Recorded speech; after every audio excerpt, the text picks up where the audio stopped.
Hey, everybody. Just want to quick testify to the power of God with a few. It says, the harvest is plentiful, but the laborers are few. And God has always used a remnant. God has always used small numbers to magnify his name. There's even a time where God called one of the Old Testament saints to narrow down his army to 300 to glorify himself. And I got a chance to experience that tonight as I was invited to a smaller church here in Tennessee. Not many people. I think it was 5 people in all at this Bible study. But you could tell that there was a little bit of discouragement, a little bit of apology by the pastor with how many people were there. But I stayed focused, and I observed the temperature, if you will, of the church. And what I sensed was a bunch of spirit-filled people in that room. We sang songs unto God. We read the Word of God, and we fellowshiped, and we prayed together. And that's exactly what pleases the Lord, just like the book of Acts. And we don't need a big mega church.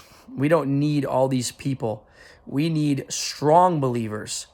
It says where 2 or more are gathered in his name, he's there in the midst.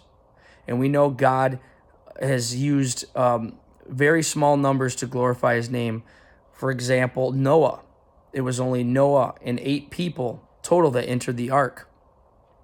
It says in the Bible that there's 7,000 people that he has reserved that have not bowed the knee to Baal, the false prophet. And we know in these last days that Christ is shaking his church. Christ is sifting and pruning his church to see who's for me and who is against me. Are you truly serving me, or are you serving your denomination? Are you serving yourself? Are you serving your pastor?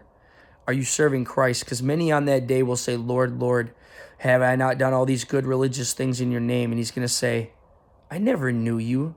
Depart from me.